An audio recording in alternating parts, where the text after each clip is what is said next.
Live from the mist-enshrouded mountaintop fortress that is X and Y Communications headquarters, you're listening to the world-famous Mountaintop Podcast. And now, here's your host, Scott McKay. Greetings, gentlemen, and welcome to yet again another episode of the world-famous Mountaintop Podcast. As always, I am your host, Scott McKay, at Scott McKay on pretty much every social media platform out there except Instagram, where I'm Real Scott McKay, at Real Scott McKay, that is. The website is mountaintoppodcast.com, and if you haven't joined our Facebook group yet, it is the Mountaintop Summit. As always, join us, gentlemen. You're missing out if you don't. With me today is a gentleman who I'm just now making the acquaintance of. He is pretty much a polymath. He's a man for all seasons. He's a Renaissance sort. He is big into crypto. He's big into venture capitalism. He is the head honcho over at Made Man. And now he is interested in making you look and feel your best, which in his own words is the sexiest thing a man can do. Jeremy Gardner, welcome to the show, man. Thank you so much for having me, Scott. Yeah, it's my pleasure. So tell me, man, you have a lot of different interests. You have a lot of things you're into. Give us a little bit on the wandering path that's led you to your most recent endeavor of deciding, hey, you know what, it's important for men to look and feel their best. Well, I have had a really rough and tumble upbringing, kicked out of a lot of schools, arrested a lot of times, did not really have a very promising future. I showed some signs of promise. I was intellectually capable enough, but I didn't perform well in school. And it was a really tough first 20, 21 years of my life.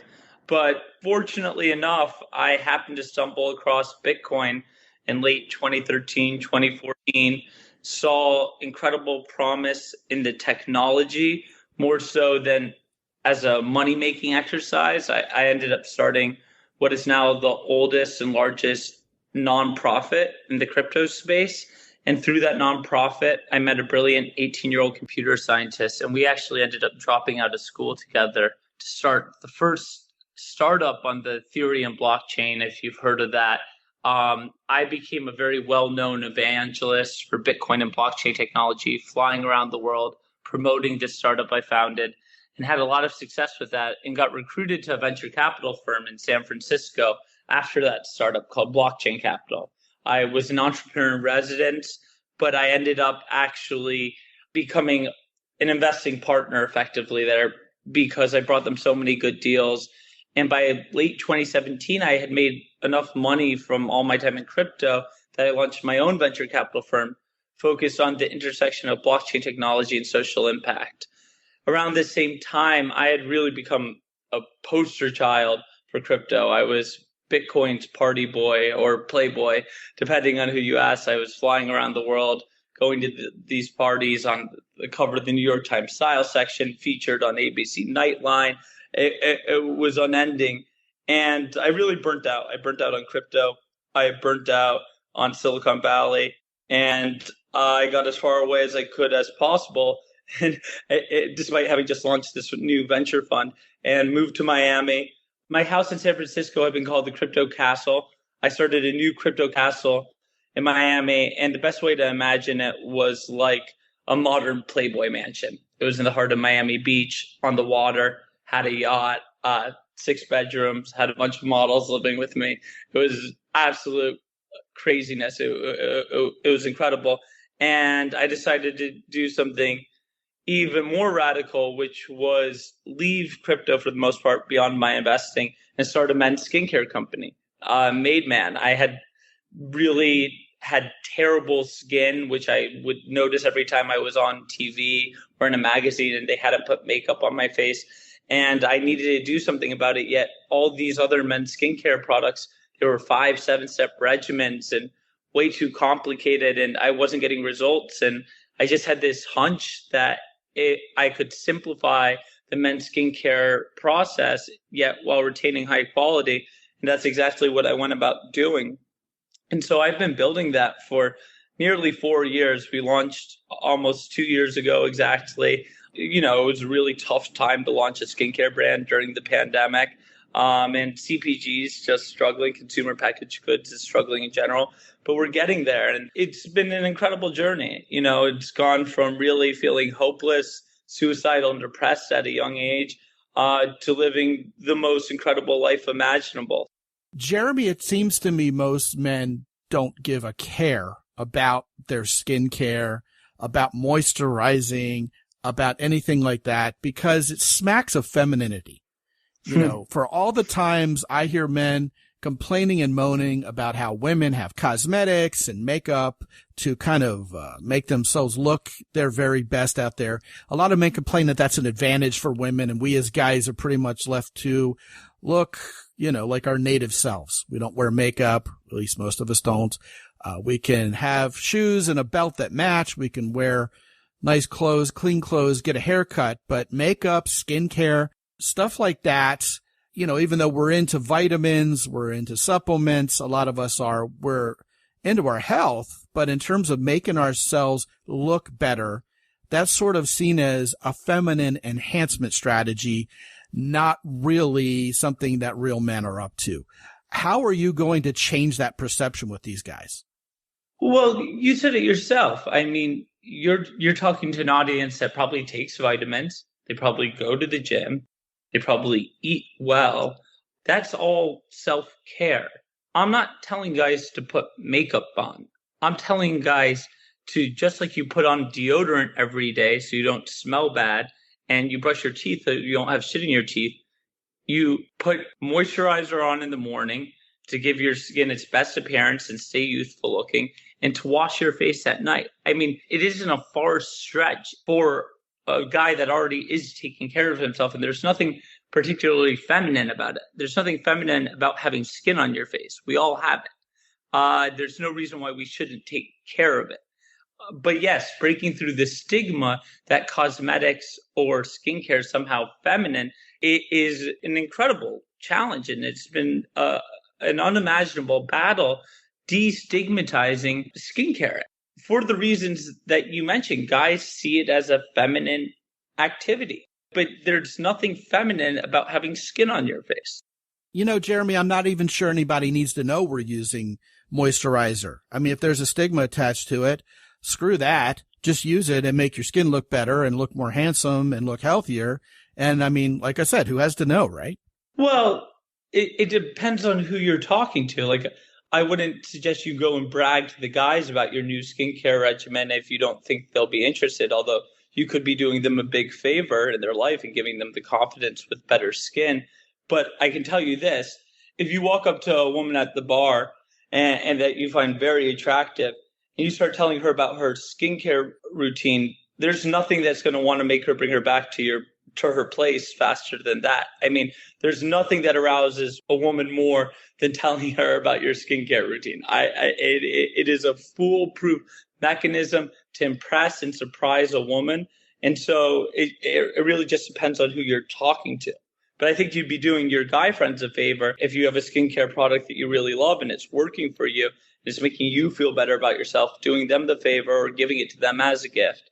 But yeah, you don't have to talk about it. It's something that occurs in your bathroom. It's something that can go under your shelf. It doesn't have to be a public activity that you're sharing on social media. But there's no reason why it can't be something that you use to enhance your own life and that of those around you. What you just said is fascinating to me, because I don't think anybody who is a student of men's dating advice has ever heard anybody say out loud the best way to attract a woman and make her want to have sex with you is to talk about your skincare routine. What I'm gathering from what you're saying is that A, women do not see this as feminine. They see this as a man doing the best with what he's got and taking care of himself, which demonstrates leadership and the ability to handle things. Not that, hey, you're like me, you're a woman because you're using something that most men might consider to be, I don't know, something that rhymes with cosmetics. So what you're doing here is you're doing what I call chick whispering. You're thinking like a woman and saying something that in your estimation and in your experience ends up sending all the right messages to women. Perhaps ironically to a lot of guys, correct? Just making sure. Yes. I mean, look, any guy that has dated a woman that takes care of herself for long enough has had that woman push skincare products on him. Try to try to get him to use her own or use his or get him to adopt his own regimen because women care about this. This is to most men that have been in a long-term relationship with women that take care of themselves, they've had this experience. So it actually shouldn't be that counterintuitive if you've had a lengthy relationship because women care about this. If women care about, looking their best, they want their man to look their best. It isn't as counterintuitive as it may first appear. Yeah, especially if you're dating the Mary Kay lady. Mm-hmm. Yeah, she's going to really push it on you, I would imagine. I've dated a lot of women. I've had women talk about self-care. I've never had women hint at self-care because I was pretty good about that, frankly. But I think most men would be very surprised at the extent to which women see products of all sorts, skincare products, hair products. Lots of guys are encouraged to use gel or whatever to make their hair look better by women out there. And indeed, sexual enhancement products too. I mean, this whole idea of women going to these slumber parties and spending just buku bucks, Jeremy, on slickery stuff and things to use in the bedroom. Women just love products in general that enhance life, especially if they're liquid and in a bottle. It's just amazing. So the fact that a man would show up and acknowledge that, hey, you know what? I can understand why a woman would feel that way, and I'm kind of on the same page, probably comes off to women not so much as him being effeminate, but rather perhaps the closest approximation that I can come up with is when you meet a woman and she's super feminine and chill, but she's also a fan of your football team the way you are. Or if you have matching astrological signs or like the same music, it's common ground. You're building rapport with that woman. She's like, oh, this is a guy that gets it. He appreciates something that I do, and he does it himself. There's nothing feminine in her mind about you taking care of yourself. Yeah, and this idea of a man getting it, you hit the nail on the head there, Jeremy. Women love men who get it. That's why if you're creepy, weird, and pushy when you approach her and you're trying to power her up or you're saying weirdly sexual things or you're presuming upon her, invading her space, etc., she's not going to feel safe. She's not going to feel secure. She's going to say, here's a guy who doesn't get it. He doesn't understand how to dance this dance of attraction. He's too needy, he's too selfish, whatever it is, the message that sends to a woman, and it's not a very healthy one or a very positive one or a very attractive one, is that this guy doesn't know how to provide, protect, and preside. He has no control even over himself. How can he have control over anything else? He's probably even going to be terrible in bed. So all these messages, as subliminal as they may seem, are very real to women, and a guy who cares enough about his appearance to make himself look healthier is probably headed in the right direction. Definitely. We're instinctively, before anything, we're hunters. We're gatherers. We are trying to, survive. And that hunter instinct, it can work with women, but long term, biologically speaking, they're also looking for protectors and someone that cares about them and that will stick with them, not just bed them for a night. And if you're trying to appeal to their deepest desires, finding that commonality is very important. There you go. Andale. I appreciate everything you said, and I couldn't agree more. Now, a lot of guys have underlying problems that are keeping them from looking and feeling their sexiest best that, to be frank with you, are probably even affecting their sexual ability, their sexual prowess. Jeremy, most guys are chronically short on sleep. Sleep when you're dead is the mantra of every single guy out there. Most Americans in particular are chronically dehydrated. Men don't drink enough water, not enough liquid. The food we eat, the way we just wing it through life without any concern over our complexion, over our skin, or how we look. I mean, most men don't even give a thought, Jeremy, to how they're sleeping on their pillow at night. Right. I mean, if you want to avoid looking like Keith Richards when you're 70 with all those vertical lines going down your face, hey, here's a hint. Okay, this is a freebie. Nice takeaway coming. Ready? Don't sleep with your face scrunched into your pillow at night on your side. I mean, all of these things, even as simple as they are, get enough sleep, don't scrunch your face into the pillow, mix in a glass of water here and there. Those things are routinely ignored by men. So is there really any wonder that guys don't give any thought whatsoever to actually going on and purchasing a product that would help their skin look even better? No, I mean, in retrospect, it's quite obvious. But that is actually why I love Made Man and I'm so passionate about it.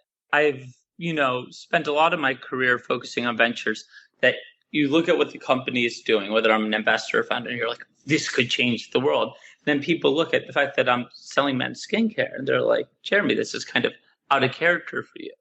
But this is exactly why I'm doing it. Because if you can invest $1 a day into your skin, which is about what our product costs, and you can create a daily habit, like I said, wake up in the morning, put on the moisturizer, at the end of the night, clean your face, and develop a daily positive habit that you can feel good about. That maybe you don't get results overnight or in weeks, but over the course of years, in the course of your life, it has a dramatic effect on how you look and feel about yourself. If you can start that one positive habit, it serves as a foundation, a building block for other positive habits. Because if you can do that and say, look, I've taken care of my skin every day for the past month. You know what? Maybe I can start going to the gym once a week or twice a week, or start eating a little bit healthier because I've proven to myself that I can start a new positive habit. No matter at what point you're at in your life, you can do something new that is good for yourself, a daily ritual, and you start to invest more and more in becoming the best version of yourselves. I mean, that is why I started this company, is to provide that building block. And so, yeah, there are all these small things. Like a great example is like guys don't invest in their beds. You spend a third of your life in your bed, and yet most guys do not invest in having a bed that makes them feel great when they wake up. They don't invest in great bed sheets. These small things, good shoes, there are investments that you make that affect the rest of your life. And we live in a society that's predicated on short-term gratification and instant results. And there are long-term investments we have to make, and your skin should be one of them, because the vast majority of a first impression is your face. And now, unless you're getting reconstructive surgery or using makeup, there's not much you can do about it. But being hydrated, eating well, reducing your stress, exercise, and having even a simplified skincare regimen like Made Man can make the difference in how you feel and look every single day. I think a lot of men are very myopic about this whole subject writ large. You mentioned beds and sheets. And once again, I think a lot of guys are thinking, well, that's sissy stuff. That's for women. Well, if you would like to have women over to your place and have them go to bed with you and get naked and rub themselves all over you, here's an idea. Have really nice sheets. Have a really nice bed. And for God's sake, gentlemen, make it all clean as a whistle. Clean up yourself. I mean, hygiene. We could talk more about that, I'm sure, Jeremy. This skin regimen is just one part of a good hygiene plan of action, isn't it? And yet, so many men are living with dishes piled high in the sink. They haven't cleaned their toilet or their shower in a week and a half. I mean, a week and a half, my ass. A year and a half. They have an unmade bed with crappy sheets in it, probably with cum stains everywhere. And they're thinking, oh yeah, I'm just going to invite a woman over to my house and she's going to be happy to slither into bed with me and make the wild things happen. It isn't going to happen. And a lot of guys really are indeed short-sighted on this. So what would you recommend for the guys listening, Jeremy, as maybe the subtle points of a strategy to build a life where not only are you more attractive to women, but your environment is as well? Because I think this is all kind of interrelated, isn't it? It's entirely interrelated. I mean, I can't tell you. I have a lot of very attractive female friends, the girls who see on Instagram, on TV, and it's crazy. They tell me these stories, how, they hadn't gotten laid for a long time and they finally found a guy. They went home with him and they were just so grossed out by his place. Like imagine bringing home like a supermodel, one of these girls that's just smoking hot, You think you're going to score. You don't get laid because your bed's unmade, there are clothes on the floor, your sheets are dirty. Like, what a stupid reason to blow an incredible opportunity like that. It really is. It's idiotic. It's brain dead. And that's what it comes down to. Is like, let's get rid of this like stigma of what is feminine and masculine. Taking care of yourself, taking care of your home, taking care of your life, and being the best person you can be. There's nothing masculine or feminine. It's just about being a good person and being someone that's attractive to whoever you're trying to attract. Because we attract whoever it is we are. Like, we're not going to attract someone that's wildly better than us. So if you see that guy that's with some girl that looks way out of his league, maybe he's short or ugly or like, not dressed well, but he's with some smoking hot girl, wondering. You basically just described me perfectly. So continue. Yeah, like what you're seeing is a guy that's probably confident, that has his shit together, that has his life in order. And the woman sees past any sort of physical shortcomings because women don't give a shit about that. Yeah, girls say they like a tall, handsome dude with flowing hair and big arms. They don't really give a damn about that. I'm a testament to that. Yeah, I'm tall, but like, I've never given much concern to like my physical, like my physique or my clothing, because it's about who I am as a person that women really care about. And, a person that takes care of themselves and takes care of their life and takes care of the people around them, that's what really matters in the long term. Yeah, as long as they have nice skin. Nice skin is part of that. It's not an end-all, be-all. What made man is to me, like I said previously, it's just the cornerstone. It's this foundation of good habits and being the best version of yourself. Yeah, I'm not trying to sell a silver bullet here, because it's not. But it's this incredibly positive foundation for being the best version of yourself. Yeah, and that's what women really do care about, is doing the best with what you have, which we've already talked about, and we've basically flogged that horse on this show time and time again. It doesn't mean men are going to believe it. They're always going to look at other guys out there and go, well, he's got this that I don't have, therefore he's getting all the women and I'm not. Like, guys would say, oh, he just has all these girls because he's rich. I had all the girls when I was in college and broke. There was a point when I was homeless and I was still getting laid regularly. Like, money, it doesn't matter. In fact, money most often will attract the wrong sort of women. Really nice designer clothing, expensive cars, it's not going to attract the sort of person you're going to want to be with long term. Especially if you lead with the money. And then complain later that you attracted a bunch of gold diggers. Exactly. You said something a few minutes ago that I want to talk about. You are meeting women who look like supermodels. Okay, if that's your type of woman. I mean, a lot of guys like women who look like that. What you're basically saying is there are a lot of women out there who are extremely attractive, sexy to most men, and they don't have very fulfilling sex lives. They don't have very fulfilling relationships. And one of the things that you just casually put out there that I want to focus on for a brief moment is this idea that men are disappointing them. We as guys don't have a clean environment. We make mistakes. We're pushy. We're greedy. And then what happens is, even as ironically enough, we're thinking, oh, all these women are going around rejecting all of these guys and they can choose who they're going to have sex with tonight at the club, et cetera, et cetera.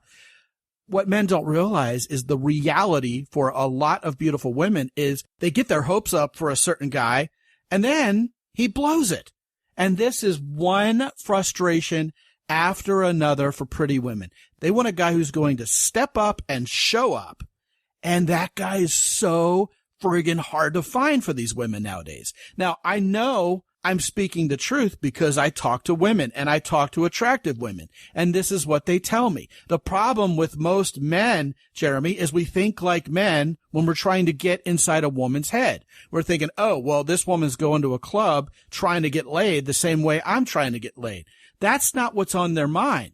When women have dating problems, especially the attractive women who we really find desirable, it's not because men aren't asking them out. It's they have this incredible problem finding men who are right for them, who are going to treat them right, who are going to treat them with respect, who are going to clean up nicely, and who aren't going to disappoint them. Men are disappointing women over and over and over again. And the more we get right, the more we build our stack of advantages with women in a way that women, well, what they do is they read that as masculinity. They credit that to us as attractiveness.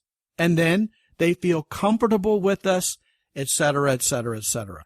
You were talking about how a woman sees a guy who does the best with what he's got and is attracted to him.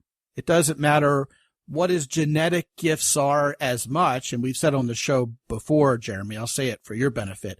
Most guys inherently are average looking.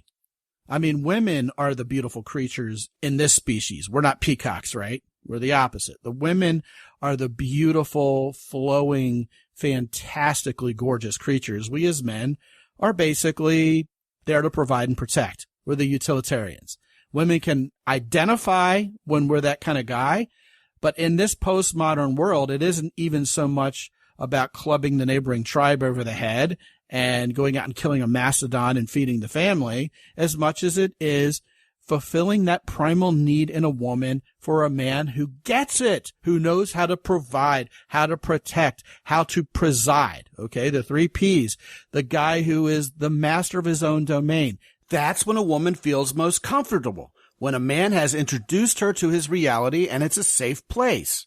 And most guys just completely fumble this, don't they?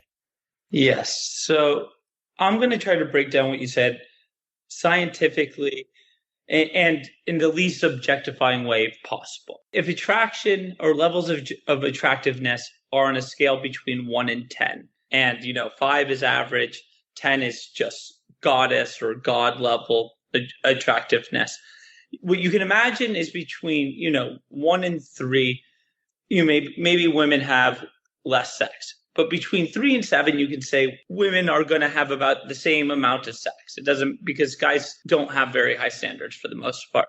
Between 8 and 10, though, there is a precipitous drop off in the amount of sex women have. The hotter women get, the less sex they have, because the higher their standards are. So if you're trying to sleep with a very, very attractive woman, the harder it's going to be to do that, not because she's hot, but because so many guys try to sleep with her. She's just going to expect basic things like your bed to be made, your skin to be taken care of, your room to be clean. It's just that simple. It's just a probabilistic thing. And so, yes, the fact is that if you want to get with the girl of your dreams, you're going to have to become the man of her dreams. And it's not about anything materialistic. It's about who you are as a person. That's what we call deserving what you want around here, being the kind of man that the woman of your dreams is going to want in return.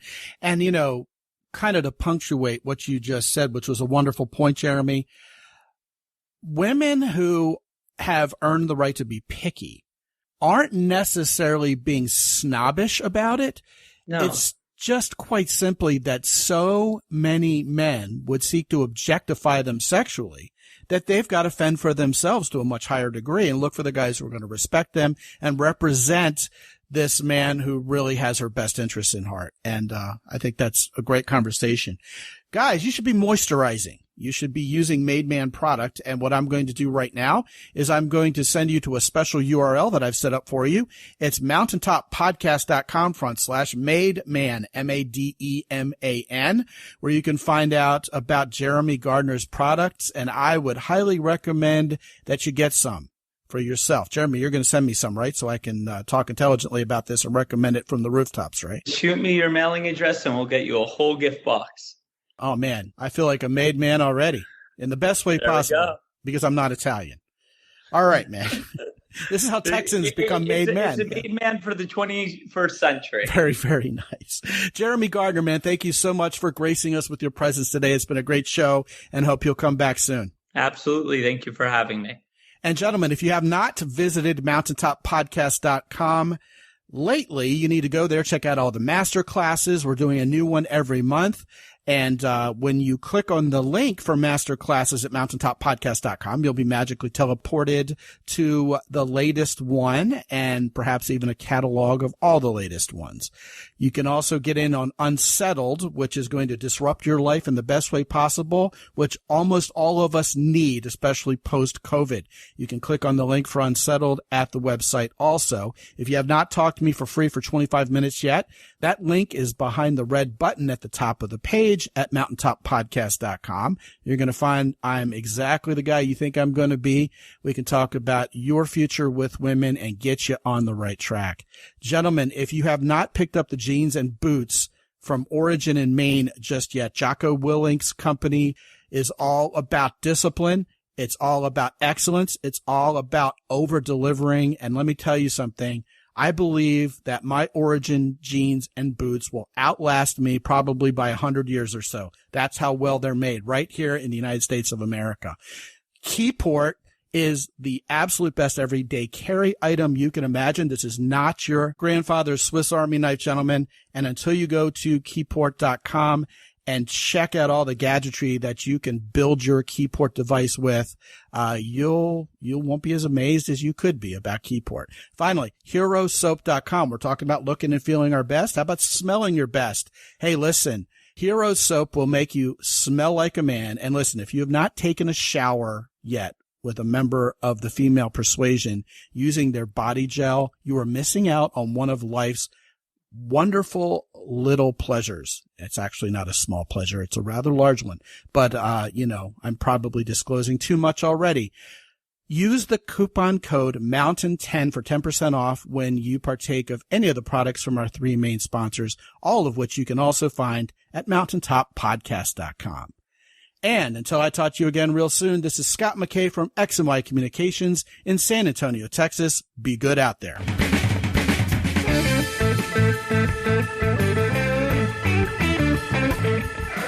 The Mountaintop Podcast is produced by X&Y Communications. All rights reserved worldwide. Be sure to visit www.mountaintoppodcast.com for show notes. And while you're there, sign up for the free X&Y Communications newsletter for men. This is Ed Roy Odom speaking for the Mountaintop Podcast.